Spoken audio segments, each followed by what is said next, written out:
The boy clung to the cowboy's leg, whispering, "Please, sir, don't leave." But the cowboy refused to leave him.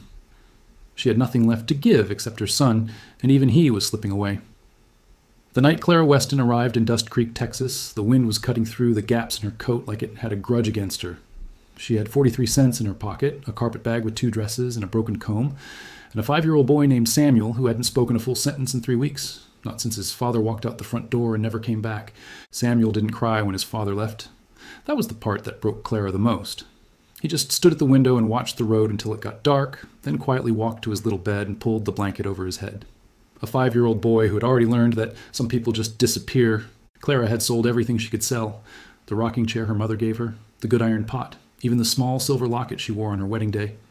She took what little she had, packed her son's favorite wooden horse into the bottom of the bag, and boarded the stagecoach headed west. She had answered an advertisement. A rancher in Dust Creek needed a housekeeper, room and board included. A respectable position for a respectable woman. She told herself it was a fresh start. She told herself Texas would be different. She did not tell herself the truth, which was that she was terrified, completely alone, and holding together by a thread so thin she could feel it fraying with every mile. If you have ever started over with nothing, and a child depending on you to be brave when you had no bravery left, this story is for you. Stay with me, because what happens next is going to reach all the way into your chest. Before we go further, if you love slow, warm, emotional Western stories like this one, go ahead and subscribe right now. We put out new stories every week, and every single one is made with love for people who appreciate a story that actually makes you feel something real. Now, let me tell you about the man she was about to meet. Eli Calloway was not the kind of man who smiled easily. The people of Dust Creek knew him as a hard worker, an honest man, and a quiet one. He ran the Callaway Ranch on the edge of town, about 400 acres of dry Texas land that he kept alive through pure, stubborn will. He had 2 ranch hands, a dog named Biscuit, and a house that had not heard a child's laughter in 2 years. His wife, May, had died of fever when their daughter was only 3. The daughter, Rosie, was now 5. She had her mother's brown eyes and her father's silence, and she spent most of her days following Biscuit around the yard or sitting on the porch steps drawing pictures in the dirt with a stick. Eli had put out the advertisement because the house was falling apart from the inside. Not the walls or the roof, but the warmth. The meals were simple and joyless, the laundry piled up. Rosie needed someone to braid her hair and tell her she was pretty. Eli did not know how to do those things the way a woman did, and he knew it, and it quietly ate at him every single day. He was not looking for a wife. He was not looking for anything beyond someone to help keep the house and care for his daughter while he kept the ranch from dying. Clara arrived on a Tuesday afternoon, stepping off the stagecoach with Samuel's hand in hers and that carpet bag over her arm. She looked up at the town of Dust Creek and saw dust, just dust and low buildings, and a sky so wide it made her feel even smaller than she already felt. A man named Henderson from the general store had agreed to give her directions to the Callaway Ranch. He looked at her, and then at Samuel, and then back at her, and said, with no particular kindness, that Eli Calloway had advertised for a housekeeper, not a mother with a child, and that she might want to know that before she walked 2 miles out to his property. Clara thanked him quietly. Then she picked up her bag, took Samuel's hand, and started walking. She had come too far to turn around. When she reached the gate of the Callaway Ranch, she stopped for a moment. The property was rough, but cared for. The fence posts were straight, the barn doors were closed tight. There was a kitchen garden along the side of the house with herbs growing in rows, a little ragged but alive. Somebody here tried. Somebody here fought for this place every single day. She walked up to the front door and knocked. Eli Calloway opened it and looked at her. Then he looked down at Samuel. Then he looked back at her. He said nothing for a long moment. Clara lifted her chin and said, "I am Clara Weston. I answered your advertisement. I know you did not ask for a child, but I want you to know that my son is quiet and well-behaved, and he will not be any trouble to you or your work. I am a hard worker, and I will keep your house clean and your meals ready, and I will care for your daughter well. I'm asking for a chance. That is all." Eli Calloway looked at her for another long moment. He had eyes the color of creek water in late summer, gray and deep and still. He looked at Samuel again, and something passed across his face that was not quite an expression, more like a door opening just barely before closing again. Then he stepped aside and said, "Come in out of the heat." That was how it began. The first week was polite and careful, like 2 people walking on ice and both pretending the ice was not thin. Clara learned the kitchen and the routine. She cooked simple meals that turned out to be better than simple because she had a gift for it, the kind of gift that comes from years of feeding someone you love on very little. Eli ate her biscuits the first morning and said nothing, but he took a second one, and Clara counted that as a victory. Rosie was shy at first. She watched Clara from across the room with those big brown eyes, not unfriendly, but uncertain, the way a child watches a new thing and has not yet decided what to think of it. Samuel watched Rosie the same way, two small quiet children studying each other like two cats meeting for the first time. On the third day, Rosie brought Samuel a flat gray stone she had found by the creek and handed it to him without a word. He looked at it, then at her, then put it carefully in his pocket. After that, they were inseparable. Clara watched it happen and felt something in her chest unknot just slightly. Not healed, not safe, but slightly less desperate. Eli watched it too, from the doorway of the barn one afternoon. He did not say anything, but he watched for a long time. The arrangement was simple. Clara and Samuel slept in the small back room that had once been used for storage. Eli had cleared it out and put in a cot and a small pallet, without being asked, without saying anything about it. Clara found it ready when she arrived, and she had pressed her lips together and breathed through her nose because she would not cry in front of her son. She was careful to stay out of Eli's way. She did her work, cared for Rosie, kept the house, and tried to be invisible in the spaces between. She understood that she was here on sufferance, that she had arrived with an extra person he had not agreed to, and that she was lucky to have a roof over her head at all. But Eli Calloway was not what she expected.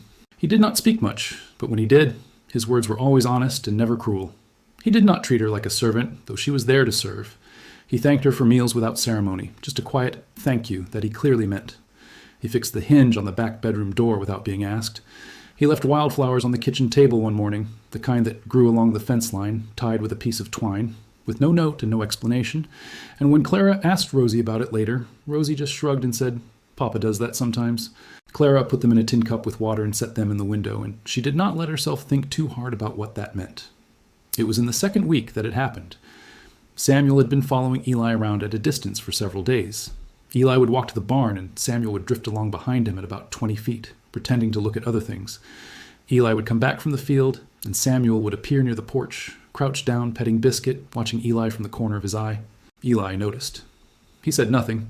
He did not encourage and he did not discourage, and Clara appreciated that more than she could say, because she was afraid of her son getting attached to another man who would eventually leave. Then one evening Eli was crouched by the fence mending a broken rail, working quietly in the last of the daylight, and Samuel walked right up to him and stood there. Eli kept working. Samuel watched. After a while, Eli handed him a nail without saying anything, and Samuel held it, and when the time came, Eli showed him where to place it, and Samuel held it steady while Eli hammered. They worked like that in the evening quiet for about 20 minutes. When they came inside for supper, Samuel sat down at the table and said, "Eli showed me how nails work."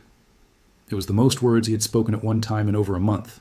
Clara had to look at her apron and count to 10 before she could look up again.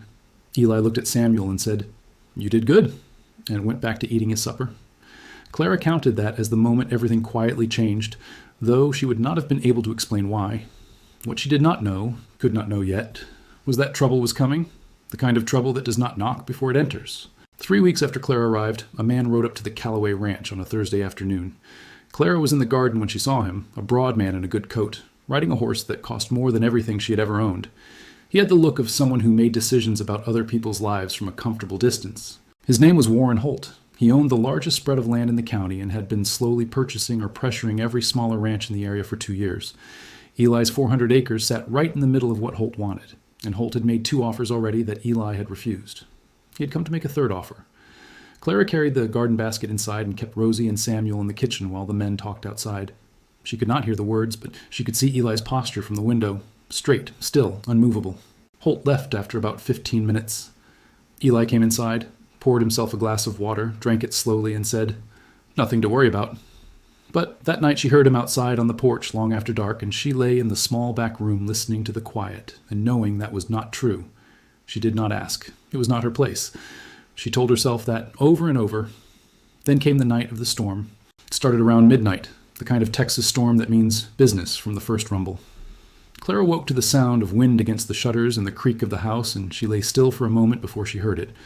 A small frightened sound from the other side of the wall. Rosie. Clara was up and moving before she was fully awake. She went to Rosie's room and found the little girl sitting up in bed with her hands over her ears, eyes wide and wet. Clara sat on the edge of the bed and pulled her close and started humming low and steady, the way she used to hum to Samuel when he was afraid. Rosie pressed her face into Clara's shoulder and held on. Samuel appeared in the doorway, dragging his blanket, and Clara lifted the blanket with her free arm, and he crawled up beside her, and the 3 of them sat together in the middle of the storm while the wind screamed outside and the rain hit the roof like gravel. That was how Eli found them when he came to check on Rosie. He stood in the doorway with a lantern, and he looked at the 3 of them huddled together in the flickering light, his daughter's face hidden in Clara's shoulder, her hands finally relaxed, and Clara's arm around her, and around Samuel both, and the expression that crossed his face then was one she saw just for a moment before he looked away. He looked like a man who had been cold for a very long time and had just walked into somewhere warm. He said, "I'm going to check the barn. I will be back." He was. He always came back. She was starting to understand that about him. The morning after the storm, the fence along the east pasture was down in 3 places, and 2 of Eli's cattle had wandered. He went out before sunrise to find them. Clara made a big breakfast and kept it warm, and when he came back muddy and tired, she set a plate in front of him and poured his coffee, and that was all. She did not make a fuss. She did not ask too many questions. She just made sure he was fed. He looked up at her and said, "You are good at this." She said, "At cooking?" He said, "At all of it." She went back to the stove before her face could say something she was not ready to say. It was Samuel who finally did the thing that changed everything. The thing that Clara did not know would happen and could not have predicted or planned. It was a regular afternoon, 4 weeks into their time at the ranch. Eli had come in from the east pasture and was washing up at the pump outside, and Samuel came around the corner of the house at a dead run and wrapped both arms around Eli's leg and held on with everything he had, the way a child holds on when something has frightened them. Eli looked down. Samuel looked up. And in a voice so soft it was barely a sound, Samuel said, "Please, sir, don't leave." Clara had come around the corner just in time to hear it. She stopped. Her hand went to her mouth. Eli crouched down slowly until he was eye level with the boy. He looked at Samuel for a long moment. Then he put one hand on the boy's thin shoulder and said, "I'm not going anywhere, son." Samuel searched his face the way children do when they are trying to decide whether a grown-up means what they say. Then he nodded. And he let go of Eli's leg. And he turned around and went back to playing like nothing had happened, the way children do, completely, totally, after they have just said the most important thing they will ever say. Eli stood up slowly. He looked across the yard at Clara. She could not hide it this time. She was not even trying. He walked over to her and stopped and said nothing for a moment. Then he said, "Clara," she said, "I know he should not have done that. I will talk to him." Eli said, "Don't." She looked up at him. He said quietly, "I meant what I said to him." She held very still. He said, "I would like you to stay. Not as a housekeeper. I would like you and Samuel to stay, if that is something you would be willing to consider." Clara looked at this man, this quiet, solid, honest man who had cleared out a room without being asked and put wildflowers in the kitchen and handed her son a nail in the evening light and meant what he said to a frightened 5-year-old boy. She said, "I would like that very much." He nodded. He went back to the pump. But before he turned away, she saw it, just barely, the corner of his mouth turning up, the beginning of something that had been waiting a long time to come back. Warren Holt came back 2 weeks after that with a lawyer and a letter about a water rights dispute that he claimed gave him legal access to the creek running through the east edge of Eli's land. It was a thin claim, and both men knew it, but thin claims could become expensive problems, and Holt knew that too. Eli handled it the way he handled everything, quietly, steadily, without panic. He rode into town and spent 3 hours with the county clerk going through the original land deed. He came back with a copy of a document that proved the creek had been on Callaway land since 1871. He sent a letter to Holt's lawyer with the copy enclosed and did not hear from Warren Holt again.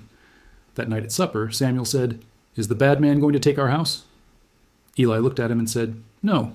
Samuel said, "How do you know?" Eli said, "Because I would not let him." Samuel thought about this. Then he went back to eating his biscuit. Clara looked down at her plate. She had started thinking of it as home. She had not meant to. It had just happened, the way real things happen, quietly, without announcement, while you were busy just trying to survive. On a Saturday evening in late October, Eli came inside and cleaned up and put on his good shirt and came to the kitchen where Clara was washing the supper dishes. He stood in the doorway for a moment, and then he said, "There is something I want to ask you." She turned around and dried her hands. He said, "I know this has not been a regular arrangement. I know you came here under hard circumstances, and I know you were afraid when you arrived. I know you are still careful, the way someone is careful when they have been hurt before." He paused. "I am careful too, for the same reasons." She waited. He said, "I would like to do this right. I would like to ask you properly if you would do me the honor of becoming my wife. Not for the house, not for the children, because I cannot picture a morning on this ranch without you in it, and that is the truth." Clara stood in the kitchen of the Callaway Ranch with a dish towel in her hands and the last of the sunset coming through the window, and she thought about 43 cents and a broken comb, and a boy who had not spoken for 3 weeks, and a stagecoach headed west with nowhere else to go. She said, "Yes, Eli, I will marry you." They were married on a Saturday in November at the small church in Dust Creek, with Rosie in a white dress with a blue ribbon that Clara had made from scraps, and Samuel in a shirt that Eli had bought him in town without mentioning it until the morning of the wedding. The preacher was short and cheerful, and the ceremony was simple and honest. And when Eli put the ring on her finger, his hand was steady, and his eyes were on her face the entire time. Afterward, there was cake at the ranch house, and Biscuit got into it a little, and Samuel laughed so hard he had to sit down on the porch steps. And it was the first time Clara had heard him laugh like that, fully, without reservation, with his whole small body. And she stood in the yard of her new home and let it wash over her like warm water. That evening, after the children were in bed, the two of them sat on the porch in the cool November air. Eli reached over and took her hand. He held it without saying anything. She let him. After a while, she heard something from inside the house, small feet padding down the hall. Then Rosie appeared at the screen door in her nightgown, rubbing her eyes. She looked at Clara. She said in a small, serious voice, "Can I call you Mama?" Clara felt the word land in the center of her chest, like something she had not known she was waiting for. She opened her arms. Rosie came through the door and into them. And that was it. That was the whole of it. A porch in Texas in November, a quiet man's hand in hers, a little girl who chose her, and somewhere inside the house, a boy who had whispered to a cowboy, "Please don't leave," and had his whole world changed because that cowboy had looked him in the eye and meant every word. She had come west with 43 cents and a breaking heart, and she had found the thing she had stopped letting herself look for. She had found where she belonged. If this story gave you something today, even just a warm feeling or a moment of peace, please leave a comment below. Tell me what part touched you most. Tell me where in the world you are watching from, because I love knowing who is out there listening to these stories. And if you are not subscribed yet, please do that now so you never miss one. These stories are made for you with care, and there are so many more coming. Thank you for being here. Truly.